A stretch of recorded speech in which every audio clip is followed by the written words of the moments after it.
नमस्ते my dear students, हमारा प्यारा channel all India career institute पर आप लोगों का स्वागत है। बच्चों, मैं नीट ड्रॉपर्स के लिए पढ़ा रहा हूं, जिसमें मैंने 11th क्लास का बायो का यूनिट 5 ह्यूमन फिजियोलॉजी पढ़ा रहा हूं, जिसमें मैंने एक चैप्टर पढ़ा दिया है डाइजेशन एब्जॉर्प्शन, और ये दूसरा चैप्टर है breathing and exchange of gas, यानी जिसको रेस्पिरेशन कहते हैं। इसमें मैंने अभी तक 5 लेक्चर किया है, ये छठा लेक्चर चल रहा है। इससे पहले लास्ट लेक्चर में मैंने मैकेनिज्म और ऑफ ब्रीथिंग को पढ़ाया था अच्छे से डायग्राम के साथ, पूरे एनसीईआरटी लेवल का जो भी है सारा कुछ मैंने नोट के साथ बताया है। उसको पढ़िए और वीडियो को पॉज करके उसको नोट भी बनाइए, जैसे मैं नोट बनाया हूँ, और क्वेश्चंस लगाइए जहाँ भी आपको, नहीं तो मैं खुद अपलोड करूँगा क्वेश्चंस, ठीक है, उसको बनाइएगा। तो बच्चों चलिए, अब ये नेक्स्ट लेक्चर है, ये आपका छठा लेक्चर होगा, जिसमें मैं रेस्पिरेटरी वॉल्यूम्स एंड कैपेसिटीज के बारे में पढ़ूंगा। देखिए बच्चों, एक हेल्दी ह्यूमन जो होता है वो 12 से 16 बार 1 मिनट में ब्रीथ करता है। 1 मिनट में 12 से लेकर 16 टाइम्स ब्रीथ करता है एक हेल्दी ह्यूमन। ये एक एवरेज में बता रहा हूं, ठीक है। इसी रेस्पिरेटरी वॉल्यूम और कैपेसिटीज को मेजर करने के लिए, कितना कैपेसिटी है, कितना वॉल्यूम है, किस तरह का वॉल्यूम है, किस तरह का कैपेसिटी, वो सब हम मेजर करते हैं एक इंस्ट्रूमेंट, एक डिवाइस से, जिसका नाम है स्पैरोमीटर, ठीक है। बिल्कुल आपके जिस तरह कंप्यूटर का मॉनिटर बना हो उसी तरह से बना होता है, कंप्यूटर की तरह, ठीक है। आप अगर हॉस्पिटल या कोई क्लिनिक जाएंगे तो वहां पे आपको ये स्पैरोमीटर दिख जाएगा, ठीक है।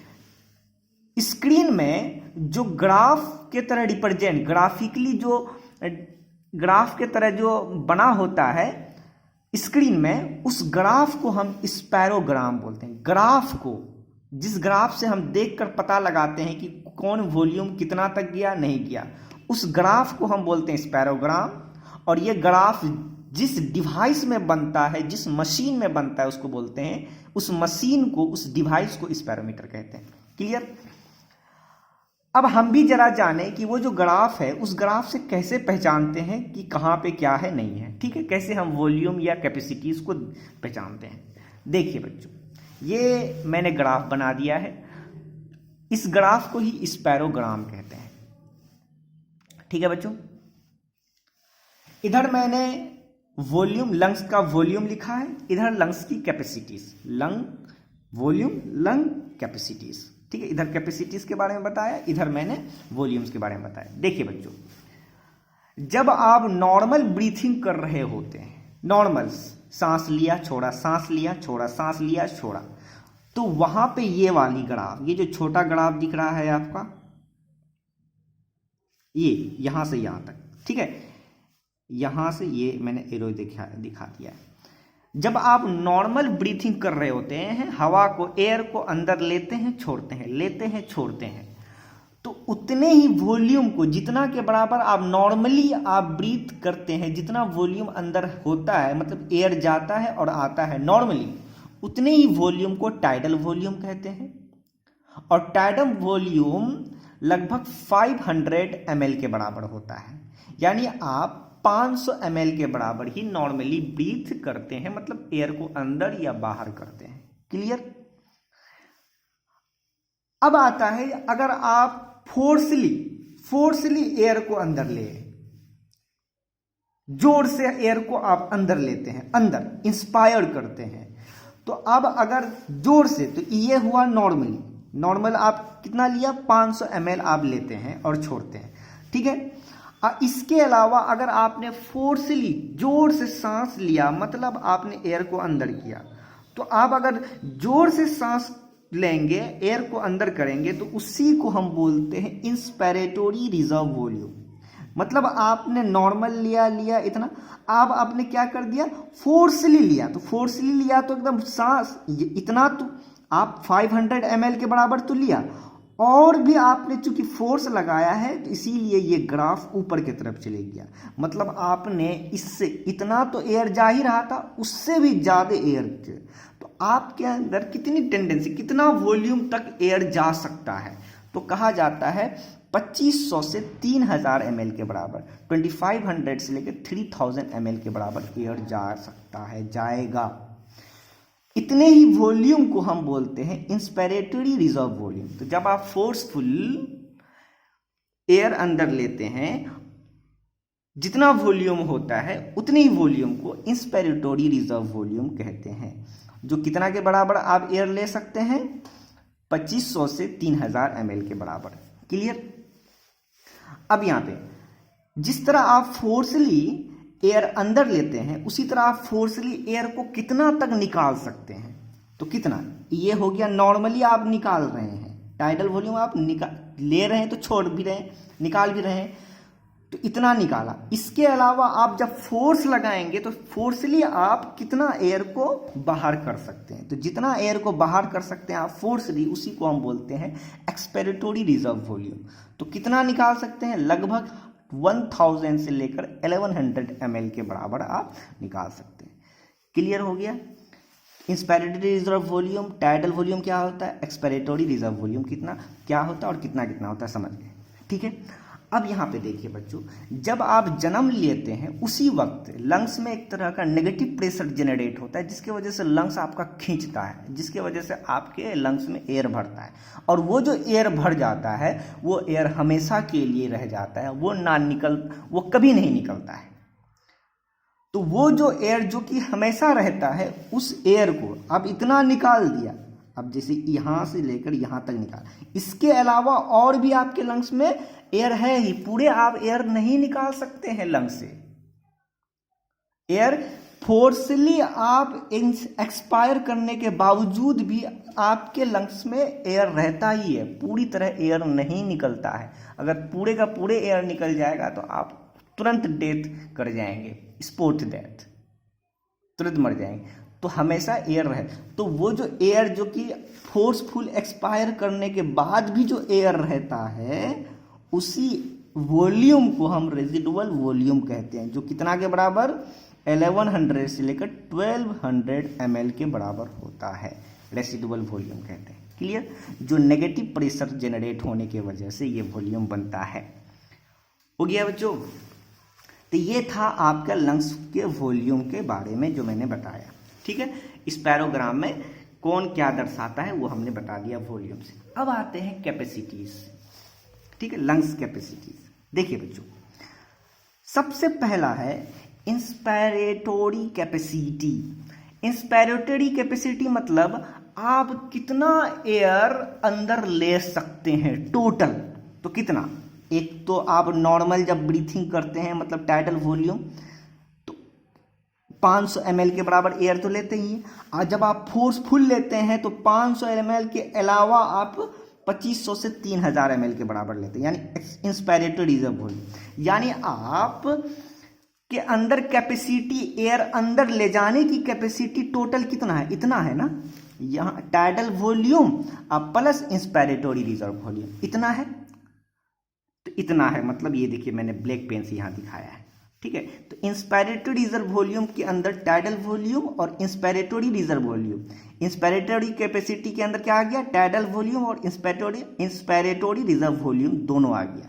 तो बताइए टाइडल वॉल्यूम 500 और इंस्पिरेटरी रिजर्व वॉल्यूम 3000, दोनों मिला देंगे तो कितना आएगा, 3500 ml के बराबर हो जाएगा।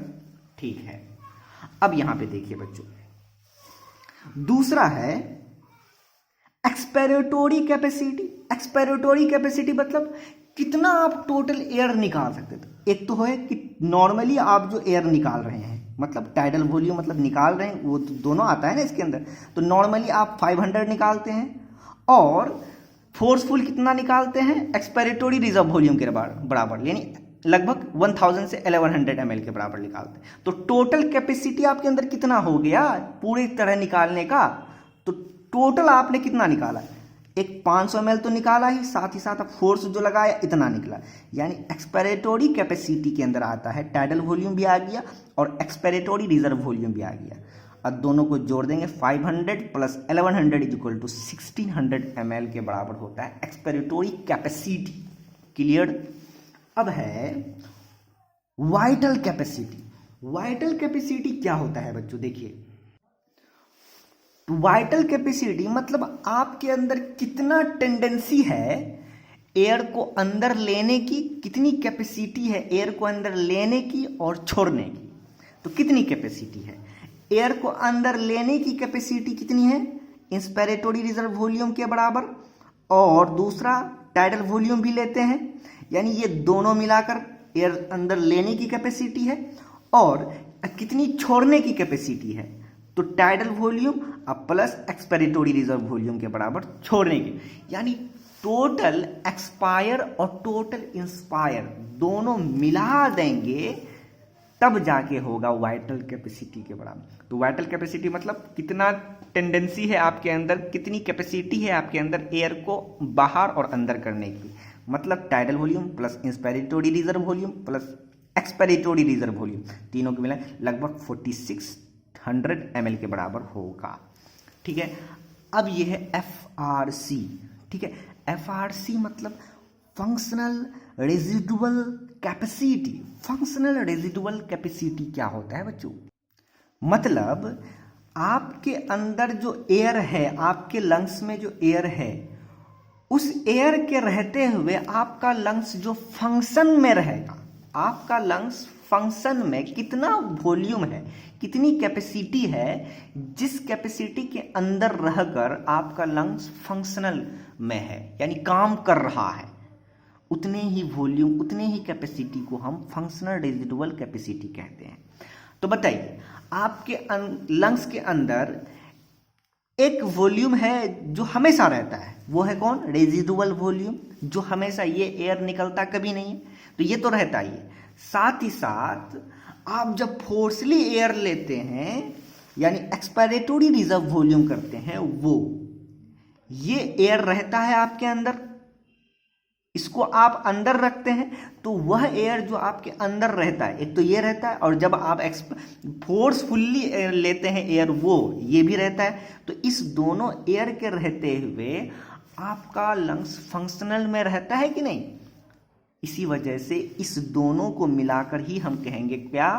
फंक्शनल रेजिडुअल कैपेसिटी, मतलब एक्सपिरेटरी रिजर्व वॉल्यूम और रेजिडुअल वॉल्यूम। ठीक है, दोनों को मिलाएंगे, ये 1100 और ये 1200 दोनों मिला देंगे तो 2300 ml के बराबर होगा। ठीक है, अब है टोटल लंग कैपेसिटी। आपके लंग्स के अंदर टोटल कैपेसिटी कितनी है, यानी कितनी कैपेसिटी है एयर को अंदर और बाहर करने की। तो कितनी कैपेसिटी है बच्चों? तो देखिए ग्राफ में, टोटल यहां से यहां तक आप क्या करते हैं? बाहर करते हैं, ये अंदर लेते हैं, और यहां से यहां तक बाहर कर पाते हैं, यहां तक बाहर करते हैं, और यहां से यहां तक तो आपके पास रहता ही है अंदर में। तो टोटल कैपेसिटी कहां से? पूरे हो गया ना। तो टोटल कैपेसिटी मतलब जितनी वॉल्यूम है सबको जोड़ दीजिए, टाइडल वॉल्यूम, ERV मतलब expiratory reserve volume, inspiratory reserve volume, और जो आपके अंदर हमेशा रहता है रेजिडुअल वॉल्यूम, सबको जोड़ देंगे यानी टोटल लंग कैपेसिटी। और ये मैंने जोड़ के नहीं लिखा है, आप लोग खुद से लिखेंगे। ठीक है बच्चों, चलिए अब आगे नेक्स्ट पेज में चलते हैं। ये बहुत नोटेड पॉइंट है बच्चों, इसको याद रखें। Dead space volume, DSV। ठीक है, इसको मैं एक ह्यूमन बॉडी बनाता हूं, उसमें मैं ये दोनों डक्ट को जोन को दिखा रहा हूं, कंडक्टिंग जोन और रेस्पिरेटरी जोन। ठीक है, ये कंडक्टिंग जोन जो कि मैंने बताया है पिछले लेक्चर में, जिससे सिर्फ और सिर्फ एयर का ट्रांसफर होता है, कंडक्शन होता है, और ये रेस्पिरेटरी जोन जहां से एयर का डिफ्यूजन होता है। ठीक है, इस कंडक्टिंग जोन में हमेशा आप नॉर्मली जब ब्रीथ करते हैं तो कितना एयर लेते हैं? टाइडल वॉल्यूम के बराबर, मतलब 500 ml के बराबर एयर जाता है अंदर, और 500 ml जैसे ही गया तो उसमें से 150 ml कंडक्टिंग जोन में रह जाता है, और जो बच गया 350 ml ही रेस्पिरेटरी जोन में जाता है, और जहां से कि यही वो एयर है जो डिफ्यूज होके कैपिलरीज में जाता है। ठीक है, लेकिन कंडक्टिंग जोन में हमेशा ये 150 ml रह जाता है। ठीक है, ये एयर जो कि हमेशा यहां पे रह जाता है, उसी एयर को ही हमने क्या कहा, उसी डेड स्पेस वॉल्यूम, उतने ही वॉल्यूम को हमने क्या कहा, डेड स्पेस वॉल्यूम, जो कितना के बराबर 150 ml के बराबर होता है। तो volume of air which remains in conducting zone, जो कि कंडक्टिंग जोन में रहता है ड्यूरिंग, कब, जब आप ब्रीथिंग कर रहे हैं, उसी को डेड स्पेस वॉल्यूम कहते हैं। क्लियर। देखिए बच्चों, नोट में मैंने कुछ लिखाया है। ये जो स्पायरोमेट्री है, जो आपका डिवाइस है जिससे आप वॉल्यूम और कैपेसिटी को मेजर करते हैं, इस स्पायरोमीटर्स, ये मशीन से जो बच्चों इस मशीन से आप रेजिडुअल वॉल्यूम को माप नहीं सकते हैं। जो एयर हमेशा जो रहता है, जो जब बच्चा जन्म लेता है उस वक्त जो नेगेटिव प्रेशर जनरेट होने की वजह से जो वॉल्यूम बनता है, उस वॉल्यूम को आप नहीं मेजर कर सकते हैं। और रेजिडुअल वॉल्यूम से रिलेटेड और भी कोई भी कैपेसिटी है, उस कैपेसिटी को भी आप मेजर नहीं कर सकते। इसीलिए मैंने लिखा spirometry can not be used to measure the residual volume या और any capacities which incorporate the residual volume, या रेजिडुअल वॉल्यूम से रिलेटेड कोई भी और भी कैपेसिटी अगर है, जैसे फंक्शनल रेजिडुअल कैपेसिटी FRC और टोटल लंग कैपेसिटी, ये सब को आप मेजर नहीं कर सकते हैं आप अपने डिवाइस से। इसके अलावा और जो भी है सबको आप मेजर कर सकते हैं। ये नोटेड पॉइंट में मैंने लिखा दिया है। तो इससे आपका क्वेश्चंस आ सकता है, इसीलिए आप इस लेक्चर को बहुत ध्यान से पढ़ें, एक एक बात को समझें और वीडियो को बीच बीच में पॉज कर आप खुद मेरी ही तरह नोट को बनाएं, अपने कॉपी में सजा के लिखें और फिर याद रखें, याद करें। ठीक है। और अगर आपके पास किसी भी कोचिंग का मॉड्यूल्स या क्वेश्चन बैंक है इस चैप्टर से रिलेटेड, तो आप उसे बनाएं भी, नहीं तो जैसे ही चैप्टर कंप्लीट होगा मैं खुद क्वेश्चंस आपको ढेर सारा प्रोवाइड कर दूंगा, उसकी चिंता नहीं करनी है। तो थैंक यू सो मच बच्चों, यहीं तक रहने देते हैं। आगे और भी बहुत कुछ पढ़ना है इस चैप्टर्स में, बहुत कुछ जानेंगे। मेरे साथ बने रहिए, लाइक तो क्या कीजिए और जो नए हैं वो सब्सक्राइब करें और बेल आइकन वाला बटन को जरूर दबाएं ताकि जैसे ही वीडियो अपलोड हो आप तक तुरंत पहुंच जाए। तो थैंक यू सो मच।